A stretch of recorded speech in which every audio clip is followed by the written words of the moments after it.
presidente del Tribunal Contencioso Electoral indicó que el CNE no ha enviado ninguna consulta sobre el mecanismo para conteo de votos nulos para la elección del Consejo de Participación.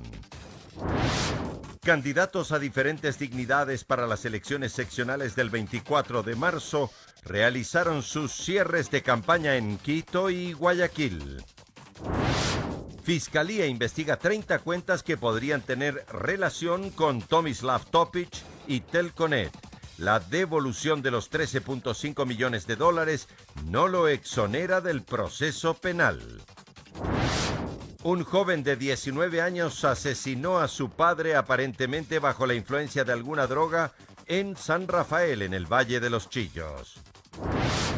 En lo internacional, expresidente de Brasil, Michel Temer, fue detenido por estar involucrado en casos de corrupción. Además, detienen y acusan de terrorismo a Roberto Marrero, mano derecha de Juan Guaidó.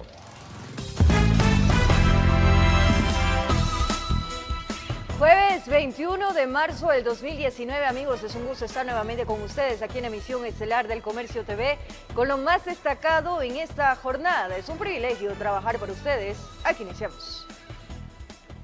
El presidente del Tribunal Contencioso Electoral informó que el organismo no ha recibido ninguna petición del Consejo Nacional Electoral sobre el proyecto de conteo de votos nulos que se intentaría aplicar en los sufragios de integrantes del Consejo de Participación Ciudadana y Control Social. Hasta este momento, el Tribunal Contencioso Electoral no ha recibido ninguna petición por parte del Consejo Nacional Electoral. Por lo tanto, este tribunal no puede pronunciarse en ningún sentido. Estas declaraciones del titular del Tribunal Contencioso Electoral obedecen a la moción aprobada el pasado miércoles por la mayoría del Pleno del Consejo Nacional Electoral, en la que el consejero Luis Verde Soto planteó que el proyecto de conteo de votos nulos para la elección de integrantes del Consejo de Participación Ciudadana y Control Social, al no ser resuelta por el Consejo Nacional Electoral, se envíe al TCE para que se pronuncie. Nosotros no vamos a poder adoptar una decisión a partir del día domingo. Sugiero que se eleve esa consulta, mociono que se eleve esa consulta al Tribunal Contencioso y que le exhortemos al Tribunal Contencioso cortésmente a que emita un criterio antes del día domingo, porque creo que es lo justo y necesario. Pero ante dicha consulta que todavía no llega al Tribunal Contencioso Electoral, al presidente de ese organismo no le quedó más que manifestarse en términos generales y comprometerse a la pronta respuesta. Si el Consejo Nacional Electoral presenta una petición que esté fundamentada de acuerdo con las normas de la Constitución, de la Ley Orgánica Electoral, este tribunal responderá de manera inmediata en cualquier sentido que corresponda, aplicando estrictamente las normas constitucionales y las normas legales que rigen a un proceso electoral. Pero precisamente los argumentos a exponer al Tribunal Contencioso Electoral respecto de los votos nulos sería lo que no se conoce bien. Así lo manifestó uno de los integrantes del órgano electoral. Solicitaron los compañeros pasar al Tribunal Contencioso Electoral sinceramente un proyecto, porque no tengo claro qué es lo que se le va a solicitar al Tribunal Contencioso Electoral. Y sobre este documento de solicitud que tiene que enviar el Consejo Nacional Electoral, el Tribunal Contencioso Electoral se mantiene atento para presentar su respuesta. No puedo emitir ninguna opinión ni criterio mientras no conozca exactamente este tribunal qué es lo que pretende el Consejo Nacional Electoral. Según la presidenta del Consejo Nacional Electoral, dicha solicitud para el Tribunal Contencioso Electoral será enviada este día jueves. Se supondría que en horas de la noche, ya que hasta las 16 horas, momento en que se dio la rueda de prensa del Contencioso Electoral, el documento no se encontraba registrado. Informó Javier Rosero. El Consejo Nacional Electoral es el único responsable de encontrar una salida al mecanismo de cálculo para el voto nulo en la designación de los miembros del Consejo de Participación Ciudadana y Control Social. Argumentan el constitucionalista Ismael Cantana y el experto en encuestas de opinión Blasco Peñerrera. Lo ocurrido en el mecanismo de cálculo para el voto nulo en la elección de los miembros del Consejo de Participación Ciudadana y Control Social, de alguna forma ratifica el panorama lúgubre que se veía venir, advierte Ismael Quintana, quien forma parte de quienes presentaron la demanda de inconstitucionalidad, que pretendía frenar la votación. Se confirma lo que le habíamos indicado a la Corte Constitucional. El ciudadano va a ciegas a una elección y ahora se agrava el tema. Porque frente a la creciente corriente del voto nulo, que además es válida en una democracia, usted lo que tiene es el riesgo de que esos votos no sean computados conforme el principio de igualdad en el sufragio. Quintana se muestra firme al explicar que el Tribunal Contencioso Electoral no está facultado para resolver este dilema. El único órgano con competencia para reglamentar estos aspectos, según el artículo 219 de la Constitución y según el artículo 25 de la Ley Electoral, es el Consejo Nacional Electoral. Sustenta que este problema no avisora un fin cercano. Usted tiene unas juntas receptoras del voto que luego de eso pasan a escrutar y esos resultados se envían al Consejo Electoral para hacerlos oficiales luego. Y resulta que usted ya ha capacitado a los integrantes de estas juntas receptoras del voto, pero no están capacitados en esto.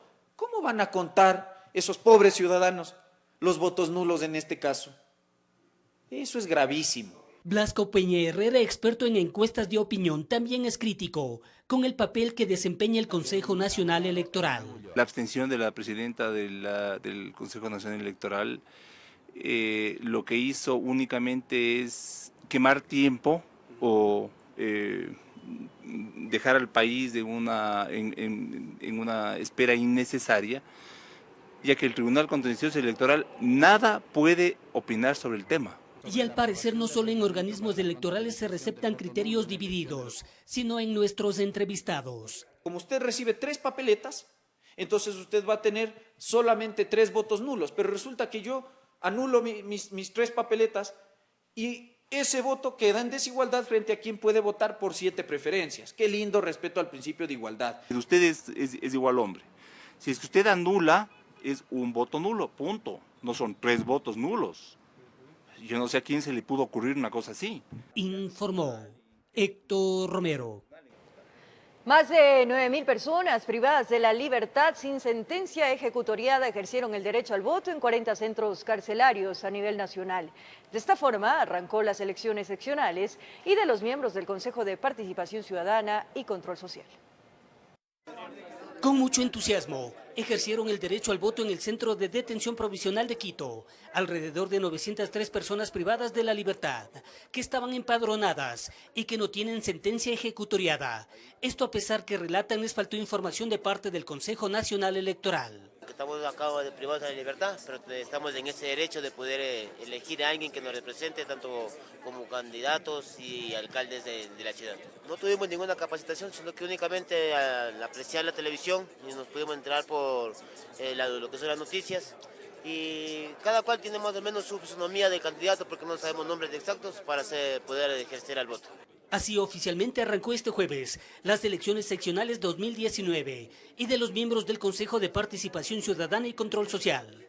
Ernesto Pazmiño, del Servicio Nacional de Atención a Adultos Detenidos y Adolescentes Infractores, inauguró el evento. Si bien estas personas están privadas de la libertad, han perdido su libertad, pero no han perdido sus derechos, como siempre manifestamos acá.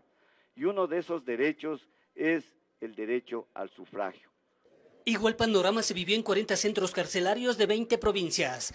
Diana Tamaín, presidenta del máximo organismo electoral, confirmó que a nivel nacional son 9.847 privados de la libertad.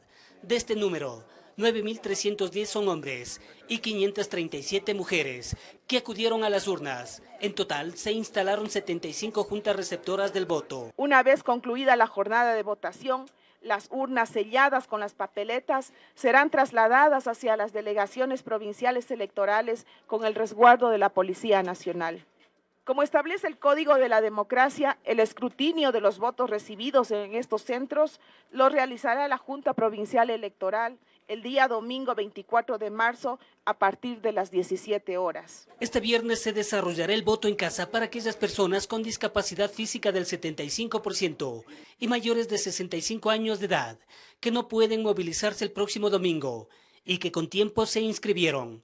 A ellos, funcionarios del Consejo Electoral los visitarán en sus hogares, informó Héctor Romero. Atención, hasta la medianoche de este jueves se prolonga la campaña electoral para los comicios seccionales de este domingo. Ahora vamos a revisar cómo se viven los cierres de campaña de varios candidatos, tanto en la ciudad de Quito como en Guayaquil. Inmediatamente vamos a hacer contacto con nuestra compañera Carolina Basante, quien se encuentra acompañando al candidato Jorge Yunda en el sur de la capital. Adelante, Carolina, te escuchamos con mucha atención. Hola, ¿qué tal, María Fernanda y amigos televidentes? Nosotros nos encontramos en la Ciudadela Ibarra, que ha sido el punto escogido por el candidato alcalde de Quito, Jorge Yunda, para poder realizar su cierre de campaña, para lo cual ha invitado varios artistas que están aquí celebrando junto a los simpatizantes del doctor Yunda. Como ustedes pueden ver, poco a poco está llegando la ciudadanía a este evento que apenas ha comenzado hace pocos minutos. Jorge Yunda busca llegar a la alcaldía de Quito luego de su paso por la Asamblea Nacional y según varias encuestas él se perfila como uno de los candidatos opcionados para el Cabildo, así como también el general Paco Moncayo, quien ya ocupó esta entidad. Y pues nosotros debemos informar a nuestros amigos televidentes que también hemos intentado estar en el cierre de campaña del general Moncayo. Sin embargo, por sus compromisos previos con otros medios de comunicaciones, esto no ha sido posible, pero se nos informó que a las 8:30 en la Tribuna del Sur se realizará este cierre de campaña. Mientras tanto, nosotros seguimos revisando cómo se realizan los cierres de campaña de otros candidatos tanto en Quito como en Guayaquil. María Fernanda, yo regreso contigo, que tienes más novedades. Mira, muchísimas gracias, porque mientras que en el mercado de Chirillacu, nuestro compañero Javier Rosero acompaña a la candidata a la alcaldía de Quito, Luisa Maldonado. Te escuchamos, Javier, buenas noches.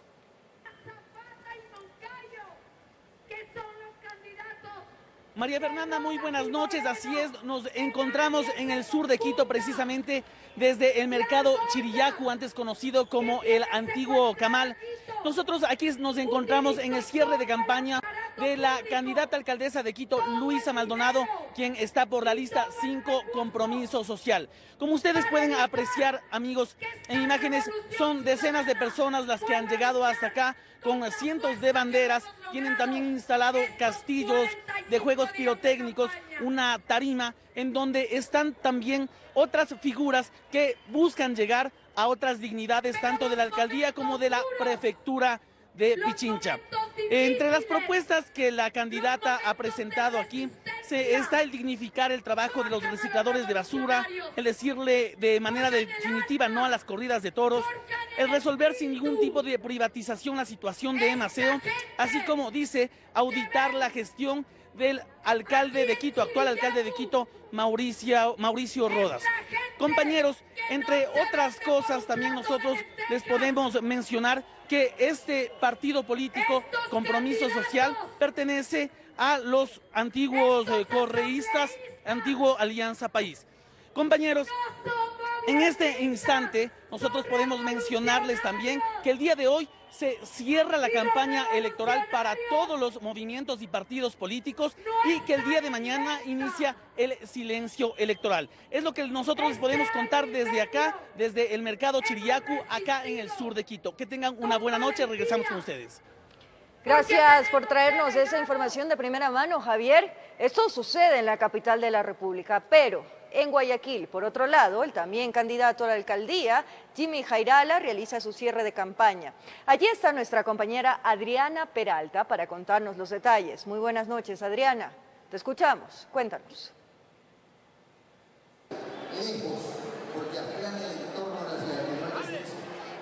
María Fernanda, amigos, muy buenas noches. El sector de Mucholote, al norte de la urbe porteña, fue el escogido por el candidato a la alcaldía de Guayaquil, Jimmy Jairala, del partido Centro Democrático. Como podemos apreciar, bastantes simpatizantes acudieron hasta este punto.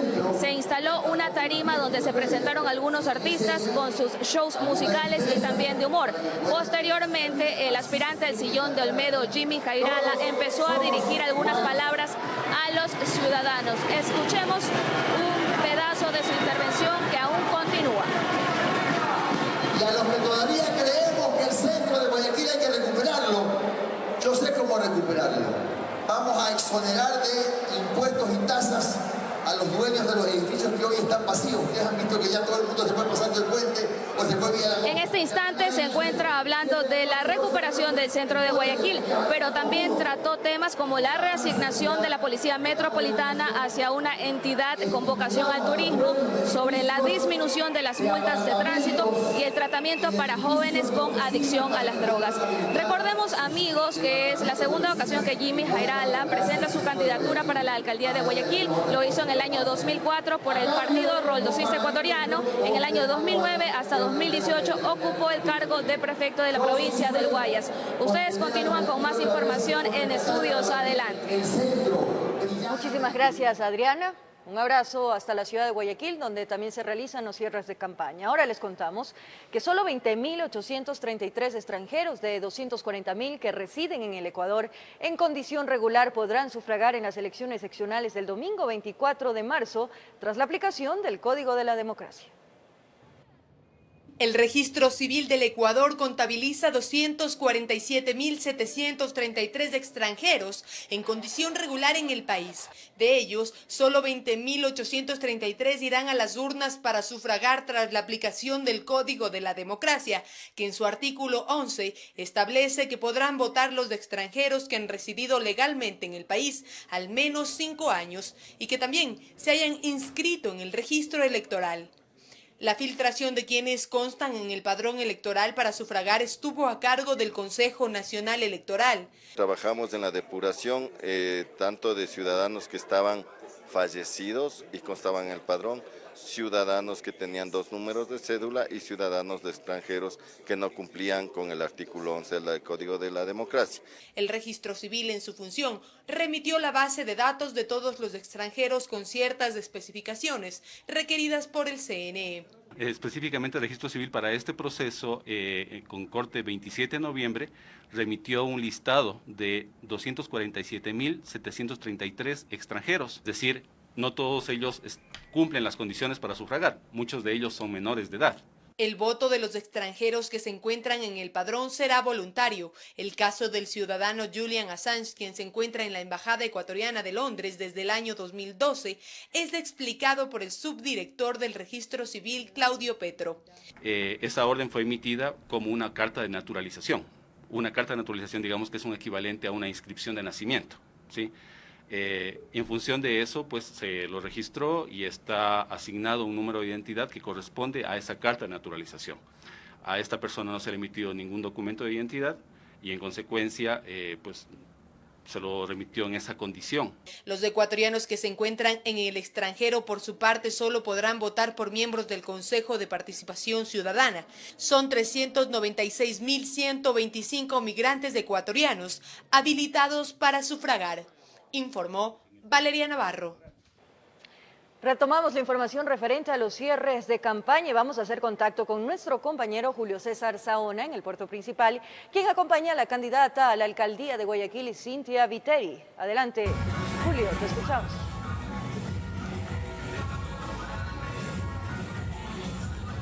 Querida María Fernanda, muy buenas noches. Así es, nosotros desde el centro de la ciudad de Guayaquil, específicamente en la avenida Malecón y la avenida 9 de octubre, en donde se está llevando a cabo el cierre de campaña de la candidata a la alcaldía, Cynthia Viteri, por el movimiento Madera de Guerrero, Partido Social Cristiano. A mis espaldas, justamente, estamos viendo la gran cantidad de personas que ya se han agolpado en esta zona, en este sector céntrico porteña, en donde esperando justamente la llegada del alcalde Jaime Nebot, que respalda a la candidata Viteri, asimismo como los candidatos de otras dignidades, especialmente Carlos Luis Morales, ocurre también por el de prefecto del Guayas. Algunos candidatos a la concejalía, Jorge Rodríguez, Andrés Bushmer, Úrsula Strange, también están llegando y obviamente la caravana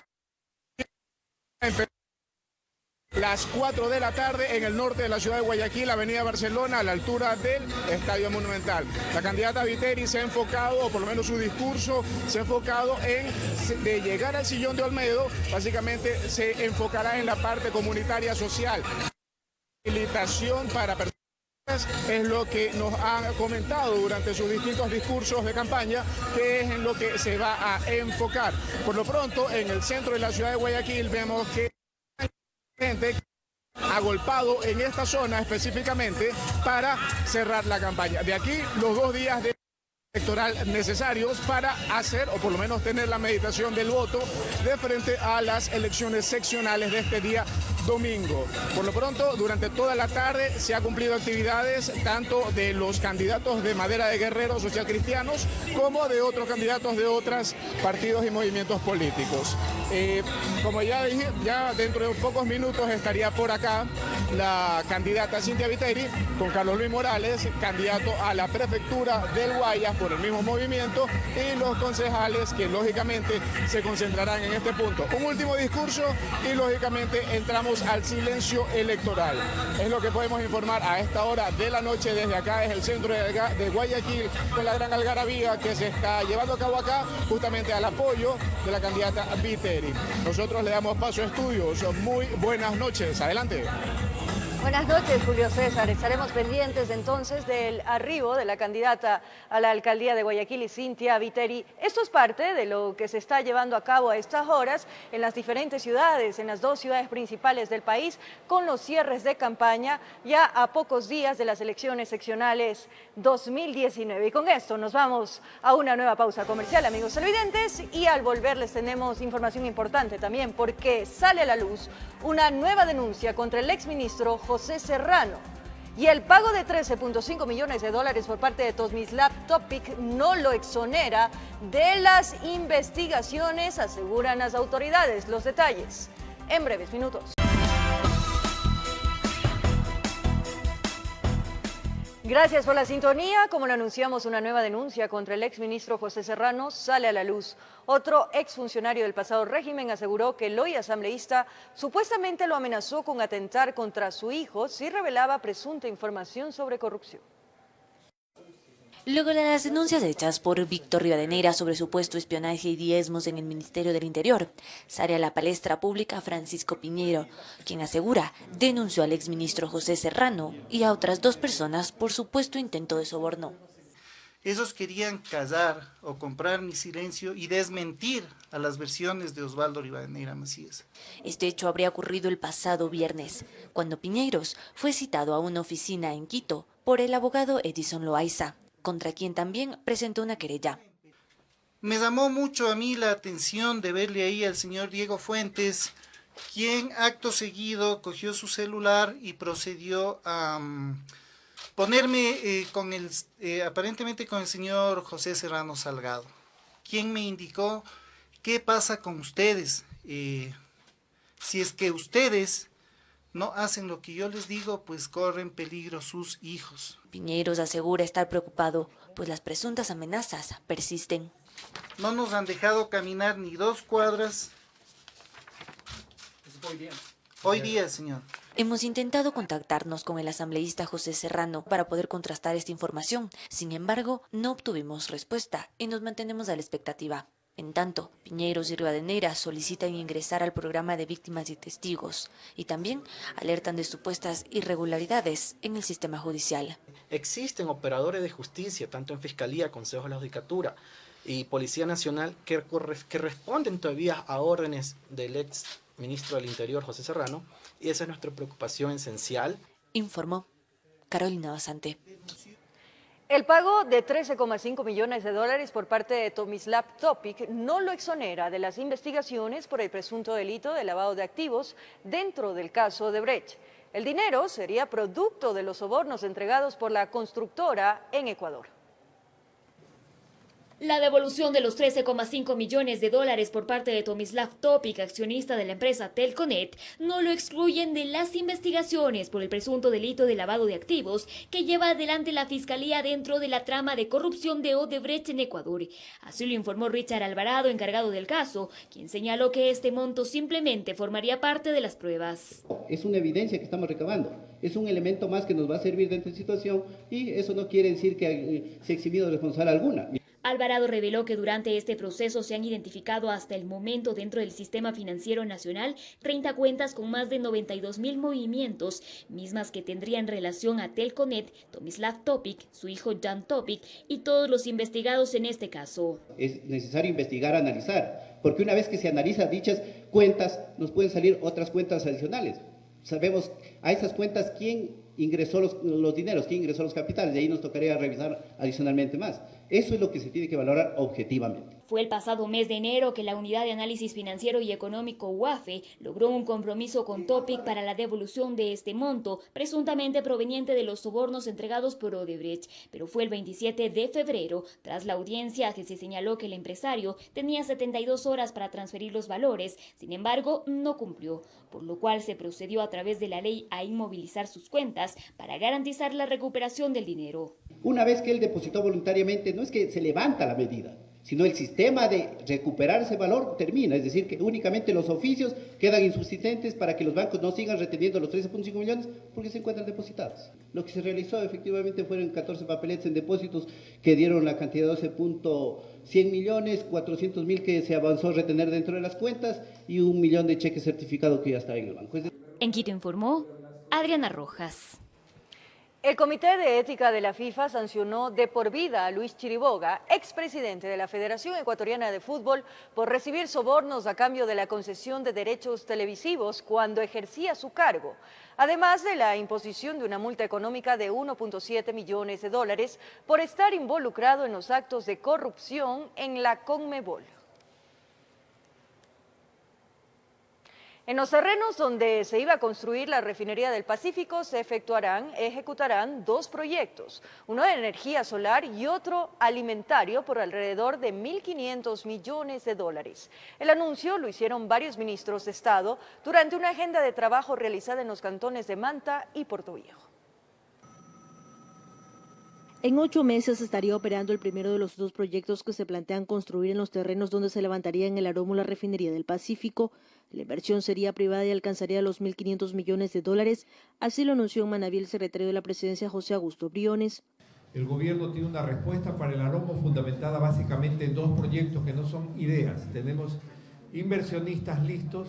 La primera iniciativa se trata de un proyecto de energía solar con capacidad de generación de 200 megavatios que se conectaría al Sistema Nacional Interconectado. Con una inversión de 170 millones de dólares. Adicionalmente, nosotros tenemos que construir una subestación y una línea de transmisión. La segunda obra que se plantea en esta zona donde el gobierno anterior invirtió 1.200 millones de dólares en el movimiento de tierras, se levantará un complejo denominado Ciudad Alimentaria. La inversión ascendería a 1.200 millones de dólares. Donde 530 hectáreas se van a desarrollar módulos de acuicultura y de agricultura, pero bajo invernaderos. Los proyectos se ejecutarán a través de un grupo de 21 empresas privadas en un periodo de 4 a 6 años. Exista un producto de Manabí en las mesas de los europeos y de los norteamericanos. Como parte de la agenda ministerial en Manabí se recorrieron los trabajos del plan PRISA que se ejecutan en 9 manzanas del centro de Portoviejo. Tiene ya algún tiempo de retraso y sobre todo escuchando cuáles son las posibles soluciones, porque estamos a pocas semanas del aniversario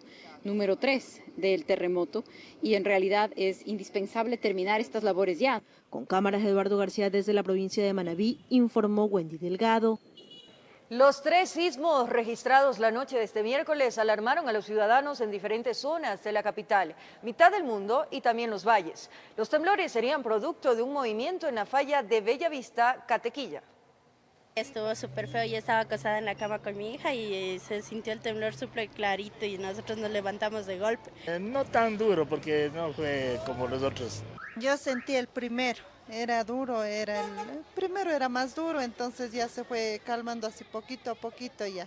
Fue a las 11, fue fuerte. Así sintió la ciudadanía en varias zonas de la capital los sismos registrados la noche de este miércoles. Según el Instituto Geofísico, el epicentro se localizó al sur de San Antonio de Pichincha. Tuvieron unas profundidades entre 4 y 7 kilómetros, lo que indica que son superficiales, son bastante someros. El primero se registró a las 22 horas con 48 minutos, el segundo 10 minutos después y el último a las 23 horas con 12 minutos. El primero con una magnitud de 3.3, el segundo 3.5 y un tercero con una magnitud de 2.4. Según explicó Gabriela Ponce, experta del área de sismología del instituto, los temblores habrían sido producto de un movimiento en la falla conocida como Bellavista Catequilla, la misma que en agosto del 2014, tras un remesón de 5.1 grados en la escala de Richter, sepultó y cobró la vida de varios obreros de una cantera. Esta falla pertenece al sistema de fallas de Quito. Es un sistema activo, pero en este caso la falla que provocó estos movimientos fueron estas fallas de tipo inverso, donde uno de los bloques se levanta con respecto al otro. Los sismos se sintieron específicamente en las zonas del centro, norte y al oriente de Quito. Afortunadamente no se reportaron víctimas que lamentar, más que unos pequeños deslizamientos. Hubo un deslizamiento en la mitad del mundo, entonces hubo bloqueo de la vía parcialmente y por un deslizamiento hubo una gran roca que cayó en la vía por Malchingue. Aunque no se puede prever que los movimientos telúricos continuarán, recomienda siempre estar preparados y remitirse a la información oficial. En Quito informó Adriana Rojas. Tras la pausa en el Comercio TV les contamos, amigos televidentes, que un joven de 19 años de edad mató a su padre en el Valle de los Chillos, mientras que en Daule falleció autor de femicidio tras cortarse la yugular. Ya regresamos en TVC.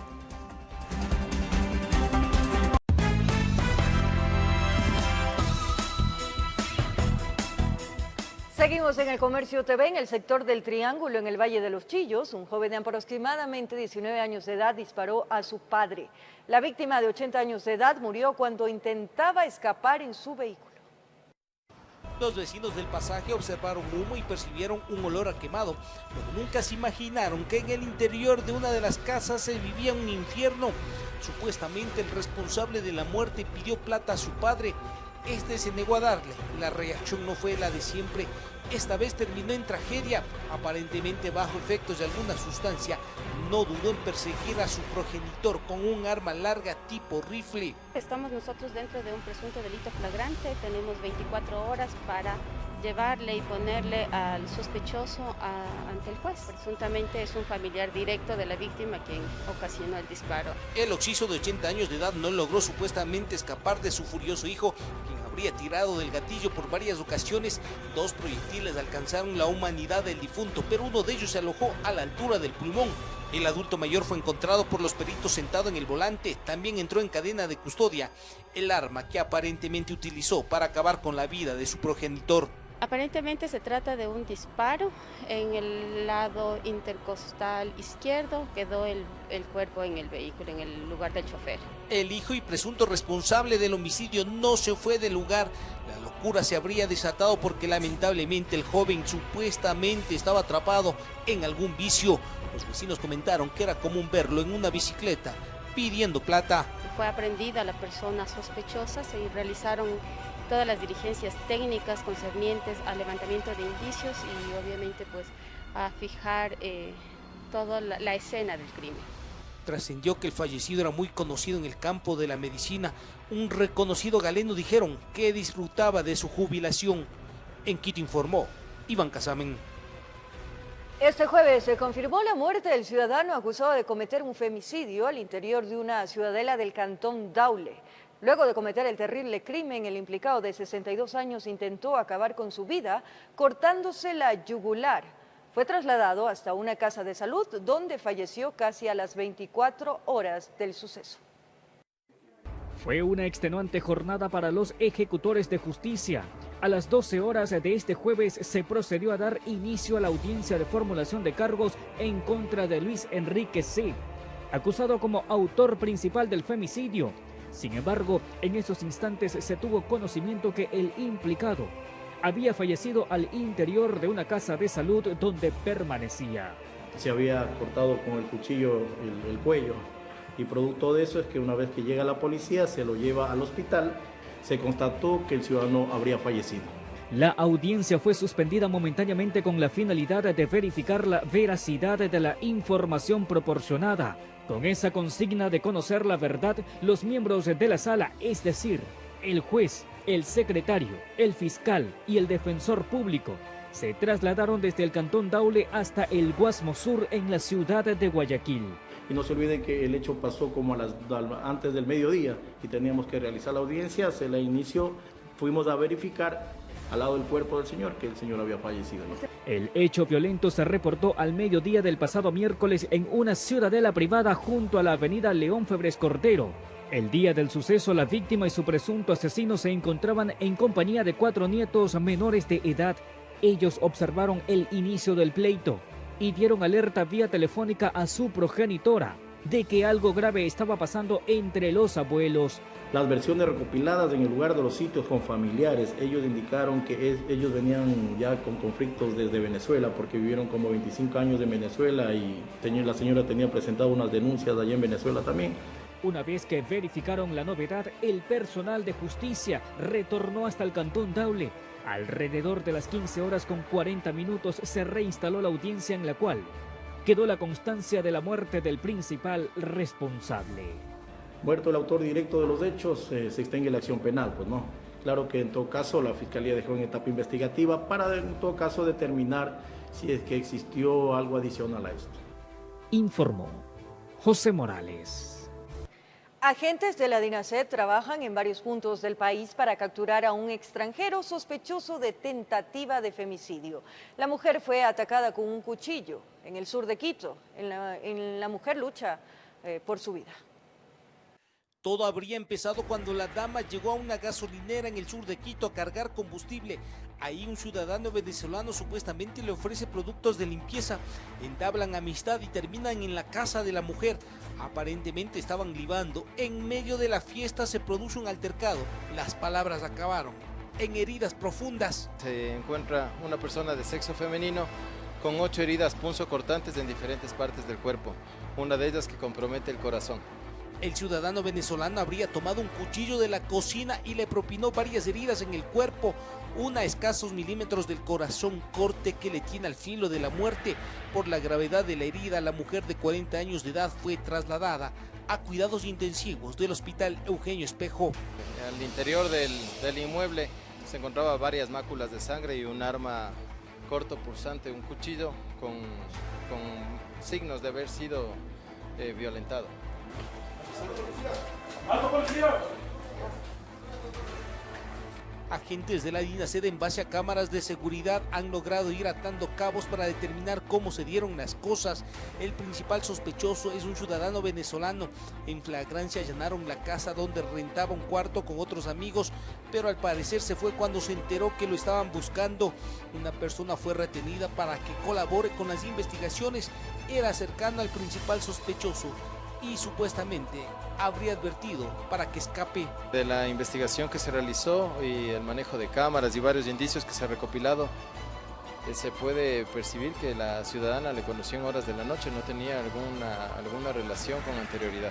La búsqueda es intensa no solo en Quito, las unidades operativas están en varias ciudades, intentan evitar que el extranjero abandone el país y responda por lo que sería una tentativa de femicidio. En Quito informó Iván Casam. Uno de los principales retos para el futuro alcalde de Quito, sin dudas, es la seguridad en la capital. De acuerdo a cifras oficiales, existe un ligero incremento de robos en los últimos años. Al caminar por las calles de la capital sin importar el sector, sea el sur, norte o centro, es fácil encontrarse con críticas y comentarios sobre la seguridad de la ciudad. Ahora ya hay bastante inseguridad aquí en el país. Sí, para coger un bus es muy peligroso. Por todos lados se ve y no se está uno seguro. Esta percepción se ha reforzado en los últimos tiempos debido a concretos episodios violentos que calan en la retina de la sociedad. ¿Pero qué dicen las cifras oficiales? De acuerdo con el Ministerio del Interior, el robo a personas en Quito se incrementó en un 5.77% en 2018. Durante este año se registraron 6.656 casos y en 2017, 6.278. En lo que respecta a las muertes producto de la violencia criminal, también hubo un aumento. En 2018 se reportaron 36 episodios de estos y en 2017 31. Pero según explica Carlos Blanco, jefe de operaciones de la Policía Nacional en el Distrito Metropolitano de Quito, para inicios de 2019 el panorama parece cambiar. Tenemos un decremento en relación al año anterior en este mismo periodo de tiempo, de enero a 1 de febrero. de un 43%. La competencia de la seguridad ciudadana en lo que respecta a la Policía Nacional apela a la coordinación con la ciudadanía. Humanamente los policías no podemos copar todo el territorio, pero nuestros vecinos sí. En Quito existen 259 unidades de policía comunitaria y en cada una de ellas hay entre 16 a 22 policías.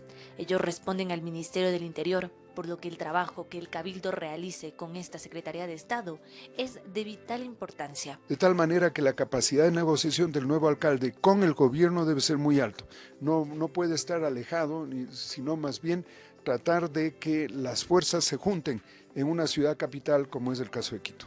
El municipio de Quito, por su lado, en su competencia de prevención y convivencia, ejecuta una serie de proyectos ciudadanos, como son las alarmas comunitarias. Entonces lo que hacemos es que un barrio esté organizado para que sepa qué hacer cuando suceden las cosas o prevenir para que sucedan las cosas. Estas alarmas comunitarias actualmente benefician a 28.000 familias de toda la capital. La expectativa ciudadana es que estos proyectos puedan crecer y, sobre todo, que mejore la capacidad de respuesta policial. La policía llega después de lo que ya pasa todo.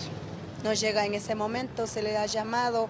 Hemos pasado caso que hemos solicitado su ayuda, pero no. Informó Carolina Basante. Ha sido un gusto acompañarlos, amigos. Concluye El Comercio TV. Gracias por su compañía, cariño, pero sobre todo, fiel sintonía. Un abrazo grande.